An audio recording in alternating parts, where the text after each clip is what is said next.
It was a quiet October evening in the small town of Brookfield, Ohio. The kind of town where nothing ever seemed to happen. At exactly 9:42 p.m., 27-year-old Emily Carter made a phone call that would become the center of a mystery no one could solve. Emily wasn't the type to attract attention. She worked at a local bookstore, lived alone in a modest apartment on Maple Street, and kept a routine so predictable that her co-workers could tell the time just by her habits. But on October 14th, everything changed.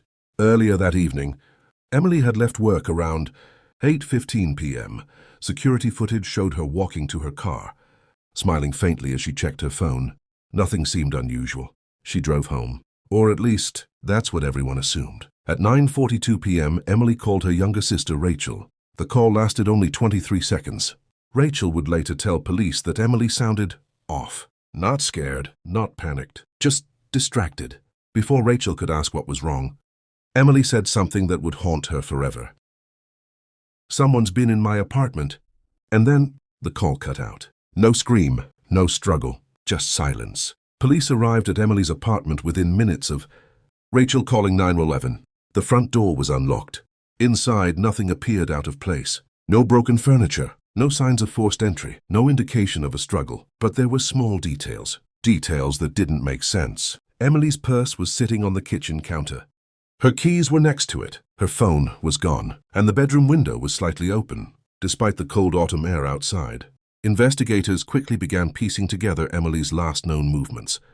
Her car was found parked neatly outside her apartment. There were no signs that anyone had followed her. No suspicious vehicles caught on nearby cameras. It was as if whoever had entered her apartment had done so quietly and waited. Then came the first break in the case. 3 days later, a neighbor reported hearing footsteps in the hallway around 9:30 p.m. that night. Not unusual in itself, but what stood out was that the neighbor distinctly remembered hearing 2 sets of footsteps leaving the building, not one. Police began to suspect that Emily may have known her attacker. There were no signs of forced entry, which meant one of 2 things. Either she let someone in, or they already had access. Detectives dug into Emily's life. Friends described her as kind, quiet, and cautious. She wasn't dating anyone seriously. She had no known enemies. But then they discovered something strange. In the weeks leading up to her disappearance, Emily had made multiple late-night calls to a number that wasn't saved in her contacts. The calls often lasted less than a minute. When police traced the number, it led nowhere. A prepaid phone. Unregistered, disposable. Then came the second unsettling discovery. A single fingerprint found on the inside of Emily's bedroom window. It didn't match anyone in the system. Not family, not co-workers. No one. Weeks turned into months. Search teams combed through nearby woods, rivers, abandoned buildings. Nothing. No trace of Emily Carter was ever found. But the case took one final chilling turn nearly a year later. A construction crew working just 2 blocks from Emily's apartment uncovered an old, discarded cell phone buried beneath loose soil. The phone was damaged, but not beyond recovery. It was Emily's.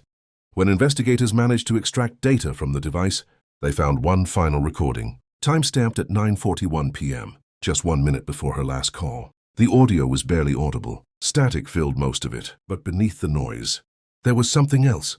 Footsteps, slow, deliberate footsteps, and then a voice, a whisper, so faint it was almost impossible to hear. But once enhanced, the words became clear. "You weren't supposed to notice." The recording ends. No further clues, no suspects, no answers.